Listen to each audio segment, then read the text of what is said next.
Hi, guys. Welcome back to the Max Spence Business Podcast. Today, I have a very special guest. His name's Austin Yeh. He's actually a real estate investor. It's great having you on, Austin. Thanks so much for having me on, Max. It's great connecting again. It's been too long, dude. Yeah, it has for sure. So why don't we jump right into this? You're a young guy and you've done a lot. The viewers are going to find out that how much you've done in a very short time span in real estate. So why don't we start from sort of the beginning of university and then transitioning out of university. Yeah, so let's back up all the way to university, as you were saying. I was going into university studying accounting at the beginning. Really, I just want to get into business. And at the time, everyone was getting their CPA, right? So that's their accounting license, accounting designation in Canada. And I was following the same path. I worked in a company, one of the big four accounting companies. Not going to name names, but people search me on LinkedIn. I'm sure they'll find it. And I was working there in an internship, and I didn't particularly enjoy it too much, to be honest. A lot of it was just because the hours that I was working was absolutely insane. The pay I was getting was like $40K, and I was working from 8 a.m. to 1 a.m. every single day, 6 days a week. 6 to 7 days a week, getting $40K on a professional services job. So it was not a fun experience, of course. And also, I just realized that I kind of like relying on myself. I don't like to have too many other people rely on me, right? Because I always trust myself to make the right decisions. But when it comes to corporate, there's always a sense of hierarchy. You have to get your ideas and everything approved from the upper head, and they have to get it approved from the next level. So I wasn't a big fan of that. And I decided to try different corporate jobs throughout university. None of them really appealed to me too much. Although some of them did pay well, I just wasn't satisfied. And after graduating university, the crazy part is that I grew up in a typical Asian household. So my parents wanted me to get good grades. School was very important. Getting good jobs was a priority. And I hit all of those. So check mark, check mark, check mark. But I wasn't happy. And that was astounding. I wasn't satisfied with where I was in life, despite doing everything right in terms of what society tells me to do. And I knew right there and then that I needed to make a change because there's no way I was working for the rest of my life. And that's when I ran into the book, Rich Dad, Poor Dad, which I'm sure a lot of your viewers have heard that book, legendary book. And although I wouldn't say it made me a very technical investor, but it did change the mindset. And that's all that really mattered at the beginning, was just shifting my mindset and shifting my focus. And since there, after reading that book, I jumped into real estate investing. And I mean, right now I'm 25 years old. I've been doing it for 22 months now, around 22 months now. Well, I read the book 22 months ago. So, and right now I'm about 19 or 20 properties, all down in the Windsor region in Ontario. But yeah, things are going well. Things are escalating quickly. I'm enjoying the side hustle, still working a full-time job. So the grind is still there. Man, that is crazy. That's 25 years old, working full time, and you got in 22 months. You've got. So how many doors do you have, and how many properties do you have? Honestly, I haven't kept count of doors. Properties, we're looking at about, I think it's 19 or 20. I really haven't, around there. I haven't kept count of that as well. That's crazy. That's like you're close to pretty much one property per month. Of like as soon as you read that book, one property per month, pretty much. And you know what? It didn't start off like that. Like when things get rolling and things start taking off, you'll see that progress is made much quicker.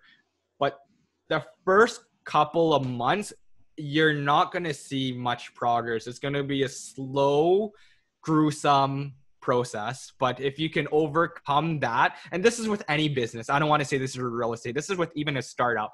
The first couple of months, maybe even years, just gruesome and brutal, and you ask yourself why you're doing this. But when things take off, they take off quick. Very quick.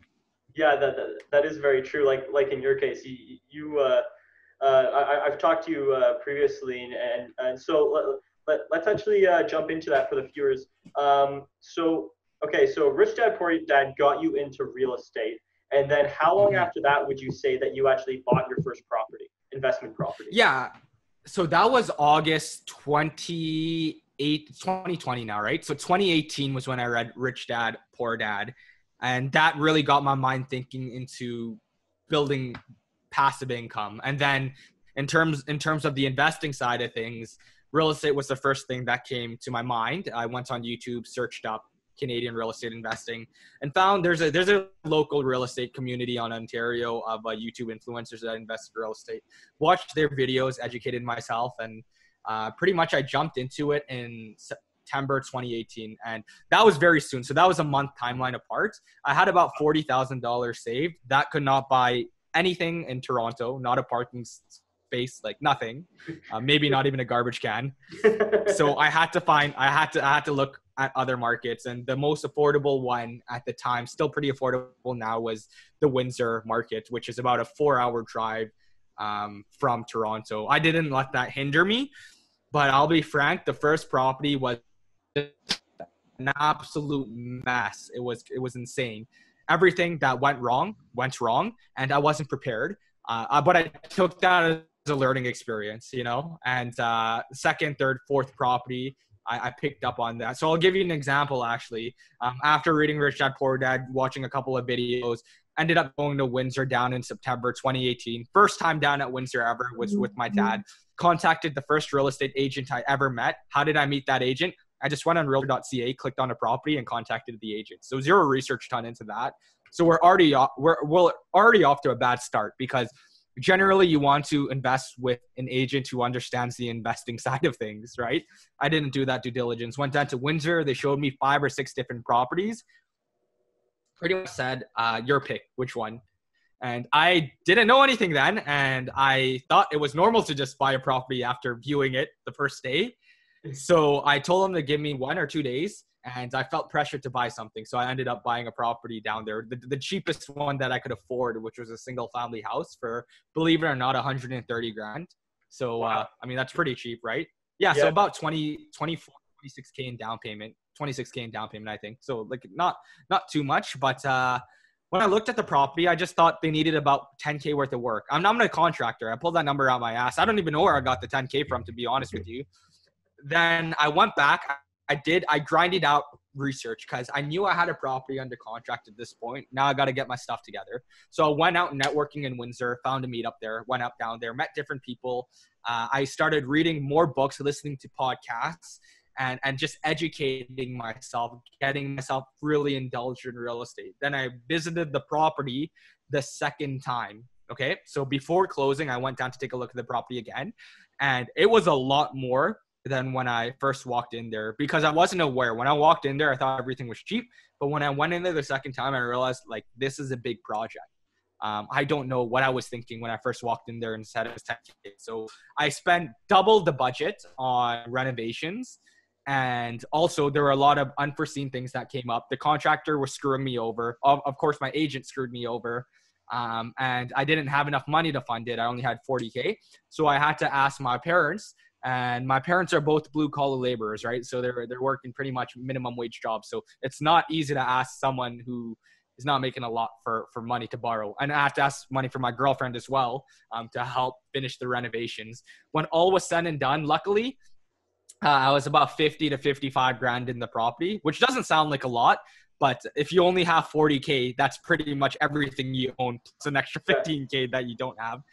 So I was in for everything I owned, plus some of my parents' money. And I refinanced the property right after at 178K. Wow, holy crap. Yeah, long story. No, that was a good story. So I just want to talk about, because like that, like what people maybe don't know, or if they've ever experienced it before, but like in that story, like there's a lot of emotion going through that entire story in that first, like you must have had like sleepless nights, like must have had really bad anxiety when you realized that, hey, my budget doesn't actually even cover this, and I don't have the money to actually renovate it so I can rent it out again. So how did you actually overcome that and sort of battle through that to push through it and get that property done? Yeah, so a couple of things to that. Like, definitely, it was very worrisome, especially since that's my first experience in real estate. And what you'll find is when you jump into real estate investing, especially if you're in Toronto and investing out in Windsor, which is a small city comparatively, a lot of people are going to look at you like you're crazy. So I got glances like, what's wrong with this guy before I started investing there, but I decided to invest there anyways. And of course, when things weren't going out my way, I was second guessing myself every step of the way because people told me, don't do it, don't do it. I think what got me over that was two things is that once you take action and you're already in it, you got to figure your way out, right? So at that point, you got to grind, you got to hustle, you got to make things work out. So if I didn't buy that if I knew what the budget was going to be in that property, I probably wouldn't have done it because I didn't have enough money. But I was already knee deep rolling in the property, getting things going. So I knew that I had very limited choices. So I had to get people that love and support me to help me out. That's one thing, right? It's just taking your action and then you kind of figure things out as you go through it. Obviously, you want to do more due diligence than me when I started off because that was a bit extreme. But yeah, like you just have to trust that people in your network want the best for you first. Second of all is that I was telling you that I was getting all of this negative advice and pushback at the beginning and during the process. What helped me overcome it was surrounding myself with other people who are investing in Windsor, other people who are real estate investors, because these people have walked the walk, they talk the talk. They heard the exact same things that I heard from a bunch of people at the beginning when they started investing. They got pushback too, but they said, don't listen to these people. Like, listen to us. We know what you want to accomplish. We done what you done. Like, here, let us help you out, right? And just that entire focus of changing who you surround yourself with really gives you that motivation, that drive, and it changes your mindset. And it breaks down your limiting beliefs, because if you're listening to people who talk crap all day, of course, you're going to have second doubts. But if you listen to people and surround yourself with people who have done what you wanted, if my 5 best friends are millionaires and maybe I have 10K, in 5 years, I'll tell you I'll be a millionaire, because these are I'm surrounding myself with these people all the time. So just surrounding myself with other people also helped me kind of get through that tough emotional roller coaster at the beginning. Okay, yeah. Those are some good points. So yeah, so it's like just take the action. First do the due diligence, but actually take the action, and then surround yourself with people that are like-minded. And if you want to be a millionaire, then surround yourself with millionaires, because you're going to be. I've heard that quote a lot, and I really like that quote. It's if you're in a group of 5 and you're the 4 of them are millionaires and you're not a millionaire, and like you said, 5 years, you'll be a millionaire as well. So let's actually 5, maybe even less. Who knows? Yeah, true. Yeah. So you did your first deal, Mm-hmm. and then you refinanced that out. You got it rented. And did you do any like conversions to it at all, or add anything to it, or did you just do like a renovation, like ripping? Like how much of the renovation? Like what was the renovation like? Yeah, so the extent of I guess I'll back up into kind of my strategy in real estate. So what I do is known as the BRRRR strategy. It's an acronym: buy, renovate, rent, refinance, and repeat. So buying is you just buy a property that you can add value to. So the property could be under market value, or the property could be something you can add an extra bedroom to, add a washroom to, finish a basement suite, right? So first you buy it, and then you renovate it. That's kind of what I alluded to earlier, the strategic renovation. So what renovations are you going to do to this property to drive the value up, right? Because renos obviously drive value up in the property. And then you rent it out. I'm not even going to get into that. Of course, it's an investment property, so you want to rent it out. And then you refinance it. So I bought it cheap. I put in some work into renovating it. And now the property is worth way more than I bought it for, and way more than the cost of renovations. So what I can do now is go to the bank and say, hey, I want to refinance this property. And the bank will actually put a new mortgage on that property. And theoretically, you use that to pay off your old mortgage, and you have leftover money. And that leftover money ideally is the amount of money you invested. So if I put in 50K and I refinanced out 50K, I'm in for $0. I pulled all my money out, and I used that to buy another deal. So yeah, with the renovations that I did, so we're talking about the strategic renos at this part. It was really just very cosmetic in nature, but then I found there were some electrical issues. So the cosmetic stuff was turning it open concept, because it was kind of boxy. There were walls.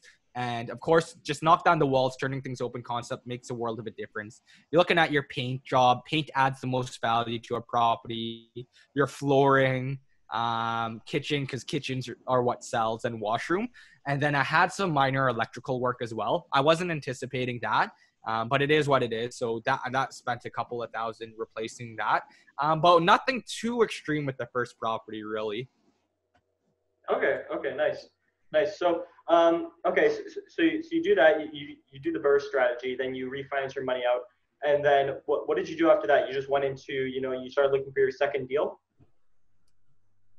Yeah. So what ended up happening is that by the time I rented it out, the tenant paid me 1 year rent upfront in cash. So of course, as an investor, I have my refinance money. I have the cash that I was paying in rent. I used that to buy another property with a buddy of mine. Me and him went in half. And it was another single family home in Windsor. Exact same process again, right? I bought it, added a cosmetic renos. So no adding bedrooms at this time, just purely cosmetic, and refinanced that. And then I ended up buying a duplex. And the duplex is where the value add really came. So that was my third property, because it was tenanted. The tenant was paying under market rent significantly, more than half under market rent. So what we did is that we paid the tenant cash, and they ended up leaving for the cash to find another place. So we had a vacant unit, and that's when I added value because it was under rented, got the tenant out, renovated it, and then I refinanced that property. So that was the core strategy that I was using to really scale my portfolio. Okay, cool. So, okay, nice. And then, so you did the two single families, and you went to the duplex. So how do you actually underwrite your deals right now? Like, did you underwrite the first deal, or did you sort of just jump right into it and you sort of just had that, like 10, you walked in, you're like, this is worth 10K. Yeah. So I kind of just jumped into it. Now in terms of how I'm going about it is that in terms of the burst shot, in terms of finance, let's touch on financing a bit, because I know that's something that people are going to ask themselves is that how do you keep on getting finance for more and more properties? It depends on the lender that you work with. In terms of residential properties, because right now I'm not looking at 6 units plus. The highest I have is probably 4 units. But yeah, like what we're doing is we're just getting a residential mortgage on it with an A lender bank. And then Scotia, I personally found is the most preferable to investors. They have the best ratios. Here's a quick tip that I learned is that if your rent is double your mortgage payment, so let's say my mortgage payment for my property is $500, okay? If I'm renting it for $1,000, then Scotia is going to say that has no impact on my borrowing capacity, right? And they're going to qualify me for another mortgage. And in Windsor, that's really possible. In Toronto, it's not possible. So that's what's going on the financing side. In terms of the appraisal side, I'm finding that I'm refinancing with the same bank. So if I got Scotia for the first mortgage, I'm probably going to get Scotia after refinancing it as well. But I'll always shop it around to other lenders as well, whoever gives me the highest appraisal. Because sometimes it's worth paying a $2,000 to $3,000 penalty and breaking a mortgage if it means that another bank gives you a much, much higher appraisal, right? Sorry, does that kind of answer your question, or? Yeah, I was like, yeah. So you touched on some other great points there. The point that I wanted to talk about was how you go about underwriting your these deals in these single family and multifamily deals. Underwriting it, like as in the mortgage perspective, though, or? Just for like when you're budgeting your costs or whatever, right? Okay, gotcha. Okay. Yeah. So, oh, sorry. I usually call those pro formas. But yeah, no, I totally get it. So when I go around, so we're talking about projecting numbers, right? If I'm not mistaken. If we're talking about projections of numbers, like the things that I always do with properties now, so because I learned to systemize, is that I'll always get an inspector in there and my contractor in there before firming up on an offer. Okay, unless the offer is ridiculously cheap, I always get someone in there to kind of take a look at the properties to see what type of renovations need to be done. The contractor will always give me a ballpark of the renovation costs, so that I already have that I plug that in my spreadsheet. Whatever the number the contractor gives me, might add 10% on top of that just to be conservative, right? Just in case it goes over. Your rent, you'll find that out from your property manager or your real estate agent, or if you're a professional at investing, you should know what the rents around your particular area goes for. Your expenses, they're relatively straightforward. So your insurance is not going to change too much, right? From property to property, it's always going to kind of be the same. Your vacancy, I always allocate 3% to rental income to. Repairs, I always allocate 6% of rental income to, 6 to 7% of rental income to repairs. Those things don't come up all the time, but when they do come up, you need to make sure you allocate it and save money for that. So every month I allocate a specific amount of expense to repairs. And then really, what else is there? Your property management. For me, I get 8% property management. And that's about it. The last aspect of it is so you have your renovations, you have your revenue. We talked about the expenses. The last aspect of it's going to be your ARV. So what's your after repair value after renovating the property? How I go about that, it's fairly simple. So luckily for me, I kind of understand the market of Windsor, so I can straight off the bat kind of tell what a property is going to be worth, right? But for those who are unfamiliar with the market, how I got started off was working with a great agent and working with the agents who can pull you comparable properties. So what that is that if you have a bungalow in let's say a neighborhood A, and neighborhood B is the street right after, and a similar bungalow sold for 500K, chances are your bungalow is going to be worth around 500K too, because similar properties around neighboring areas around yours are selling for that range. So that's how you determine what your ARV is. You just look at comparables of what's sold around the area, and and then you just work backwards from there. But I always try to take the lowest comparable, or on a lower end of comparables, because I like to be conservative in my numbers just in case things don't pan out. Okay, awesome. Yeah. I had another guy on here, Chad Robinson. He's a mortgage lender, and pretty much he's also an investor as well. And he likes to take on some really interesting projects. A lot of ones that, well, he says take a lot of brain power and a lot of brawn to sort of get them done. And like you were saying here is, you got to beat the shit out of your numbers to make sure that, when you're investing in something that it's going to be, like you take like you said, you took the lowest amount and you didn't over anticipate or think like, hey, like this, like we could get this amount for it. It's like, thinking like, making sure that the number is as low as possible. For sure. And what you'll generally find is that properties with more problems generally have more profit margin to them. And that depends on you with the investor. Are you okay with taking more problems? Because more problems could lead to even more problems when you start taking down the walls and seeing what's behind those walls, if electrical needs to replace or whatever the case is. But yeah, the more problems you take, generally the more profits you can make. But for me personally, I don't like to touch foundational stuff or things like that. But that means that that's for another investor, right?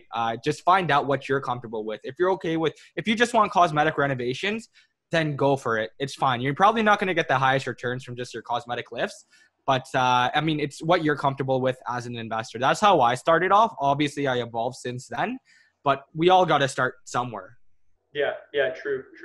So how I actually found out about you is actually from Facebook and your networking ability. Like you do really well at networking. So how did you actually build your network? Because you actually started your own meetup group, and like a lot of people showed up for it, and it was a great networking event that you started.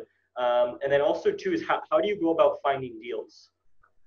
Okay, yeah. So the first one is the networking portion. I appreciate you coming out, Max. You came out to the event, made a 4-hour drive. So yeah. Shout out to you for making that grind, that hustle. Love it. But yeah, networking was not something that came naturally to me, believe it or not. And you probably won't believe it because a lot of people don't, but I'm an introverted person. I always like to be alone. I prefer not going out. But the reality is that if you want to have success in real estate, the path of least resistance is putting your name out there so people know who you are. That's going to help you raise capital. That's going to help you find deals. That's going to help you meet contractors, meet other people. So really how I started networking, to me, I guess since you work at Good Life, you would perfectly understand this, right? So let's use a gym analogy. And I used to work out quite a lot. I've loosened up on it, as you could probably tell on the screen if you guys are watching the video. But with the gym, what you find is that the biggest battle is getting yourself to the gym. When you're in the gym, it's not as hard to start working out and getting through the groove of things, right? But I found myself that 95% of the battle was sitting in the car and then saying, okay, am I going to drive to the gym? But by the time I lay my foot in the gym, I know what's going on, right? Like, it is what it is. Like, I'm going to grind through this. I'm pushing this workout. It's totally cool. But getting myself there is difficult. And that's the same thing with networking. Networking, most people don't want to go networking, right? And the biggest battle to networking is just showing up, okay? If you can't make that first 10-minute battle of getting yourself there, then you're never going to find success in real estate, right? But once you get yourself there, it's similar to the gym. It is what it is. You're going to be surrounded by other people. Chances are people are going to engage with you, because what you find is that the real estate community is very open to share, right? And for me, it's very intimidating going into a networking event at the beginning, because I didn't have a lot to give, right? But you don't need to give a lot. What you need to show is that you're willing to listen, ask the right questions, and listen to other people, right? Because the last thing you want is an arrogant newbie that shows up at an event and just tries to backtalk everyone. No one wants to help you out, right? But if you go there with an open mind and you show up, everyone knows how hard it is as a newbie to show up at an event. We're all there at a point. That's why the real estate community is super helpful. They're there to help you out, right? So that's one tip of advice I give in networking, is just show up. That's the hardest battle. If you can show up, you're well on your way, and show up consistently. Don't just show up once. The next thing I notice is that if someone comes to an event one time and never see them again, I'll forget that. But if I see them 2-3 times at the same event, I make an effort to go and talk to them and get to we both share our stories and build a relationship from there. The one and done networker, you're not hustling. If you go to a networking event one time, you're like, hustling. No, you got to go consistently again and again and again. And the second part of that question is you were asking how to get deals. There are a couple of ways to get deals. Okay. For me particularly, I'm getting deals in Windsor. So there's a couple of ways you can go about it. The first one is mailers. So what you do is that you write down a letter saying that, hey, I am Austin. I'm a real estate investor looking to buy deals in any condition. If you ever thought about selling, regardless of the condition your house is in, regardless of how quickly you want to close or how slow you want to close, I can put an offer in, right? So that's one way. You just drop letters off, and it's a numbers game. The more mailers you drop, the higher probability of getting a deal is. That's one way to get deals. Another way is through Kijiji. Some people don't like to list their properties on market for whatever reason. Usually it makes sense to do it, but some people won't want to do it. They want to list it on Kijiji themselves. I go on Kijiji 3 or 4 times a day, and I try to find deals on there. And I found crazy deals on there. I found a deal where basically I bought it and the bank appraised it $60K higher than my purchase price. So it was a full burr on day one, right? No renos, full burr on day. Bought it, bank appraised it at this, and it was a full burr, full refi. And I found that through Kijiji. Yeah, I'll talk on that quickly. So, but let's say you get one of these deals from the mailing list or Kijiji. Do you do the contract all by yourself, right? Or do you have a real estate agent that does the contract? Yeah, so I do it by myself. I'll encourage, make sure you have an agent on your team to review it and check it through, of course. But to be frank, it's not hard to write an offer. I love my agents, but it's not hard work to write an offer. If you put in an hour research, 2 hours of research, you'll find out how to write an offer. When residential, commercial's a totally different piece. But if you're buying your single families, duplexes, you can write it yourself. Just go online. There are a lot of sources out there. Ask an agent to look it through for you. Okay, awesome. So those are the 2 ways you get your deals. And then is there any other ways that you use to find deals? Yeah. So networking is key. So networking, what I mean by that is there's no way in hell I'm going down to Windsor every week. That's just not happening. I'm not making that 4-hour drive there and 4-hour drive back. So I got to network. How am I going to network long distance? Man, like, you make phone calls to people. Okay. So this is what my coach told me. I actually hired a real estate coach is that make an effort to call 2 or 3 people a day. Okay. And by the end of the year, you're calling like 900, damn near 900 people plus. And if you're not getting a deal off of that, I mean, then that market's probably not for you. Because if you make 900 phone calls in a year, you got to get a couple of good deals. So what I do is that I call electricians, I call lawyers, I call property managers, I call junk removal companies, I call pest control, I call property management, people I had no contact with before, right? And you just talk to them and say, hey, I'm an investor out here. Let me hear about your services, because you want to like hear about the services. So it seems like you're a customer. Hear about the services, you ask questions, you talk. And then at the end say, hey, by the way, I have X amount of properties, or hey, by the way, I'm looking to scale very quickly. I have a lot of investors on the sideline. If you find any deal that's not on the MLS, or you know anyone who's looking to sell and they want a quick closing or cash offer, can you please let them know that I'm looking? And if you do, if you do let me know and I end up getting an offer signed by them, I'll give you $1,000, right? What, like, you're buying a 50K undervalued property. Who cares if you're paying someone $1,000, right? Not a big deal.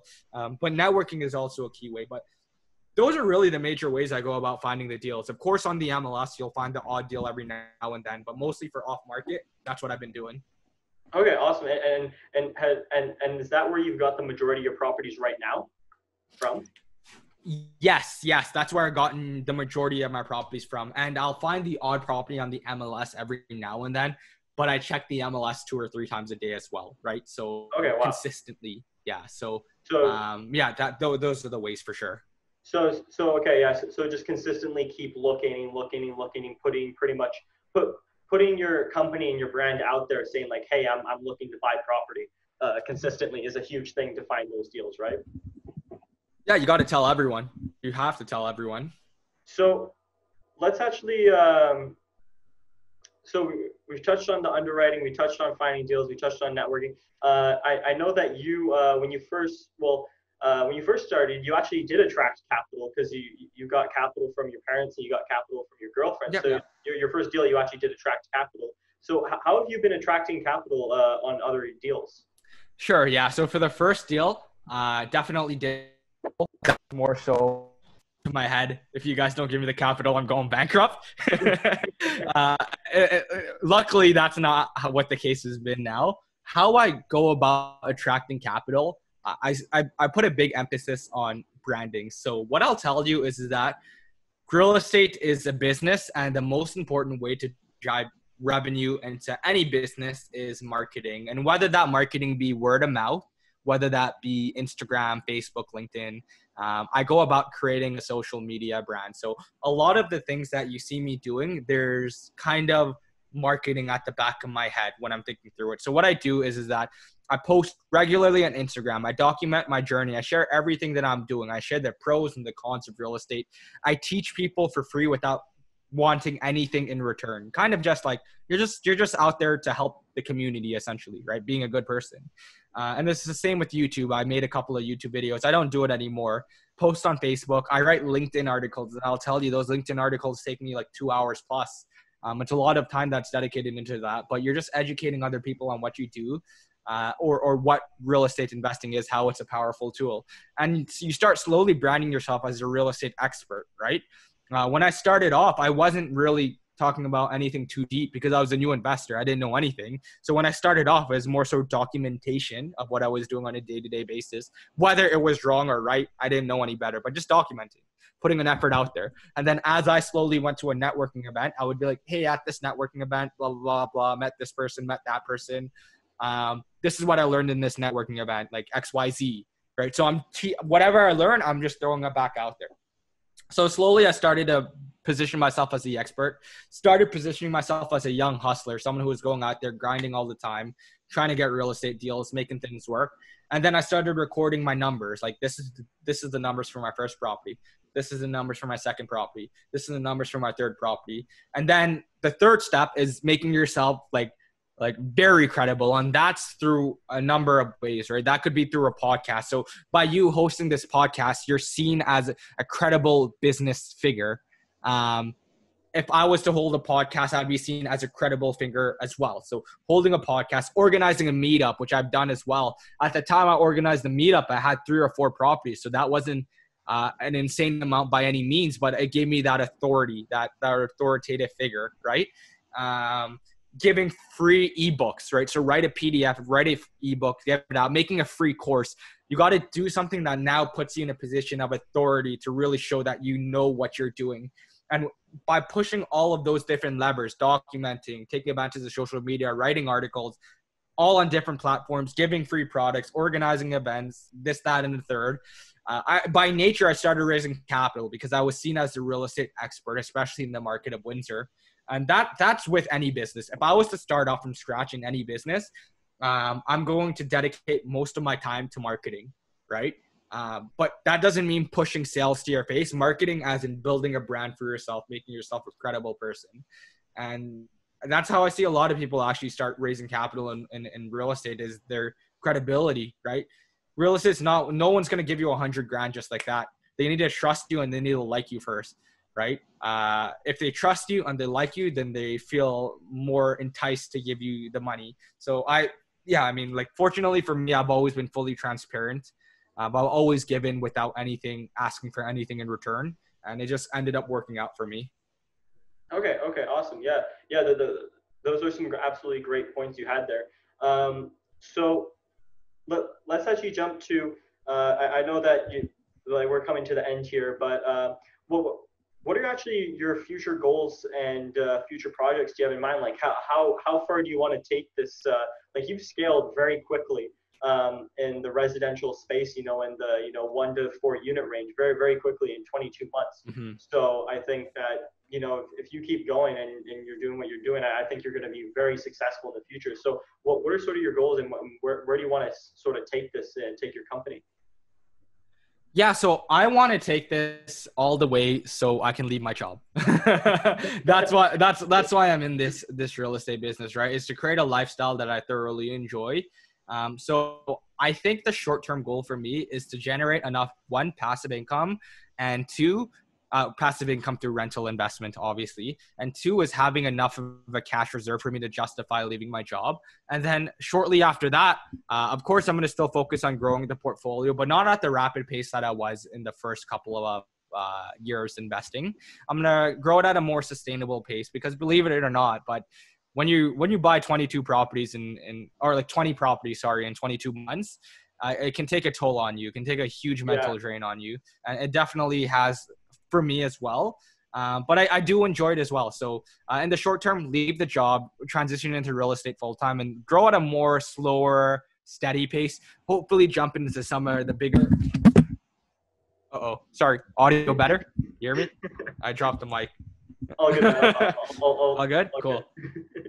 Grow at a steady pace, and really, really focus as well on some bigger multis, because it's economies of scale. I would rather manage and own 1 10-unit building than own 7 or 8 single family homes, because now I'm managing 7 properties, running around left, right, and center. So just focus on the economies of scale.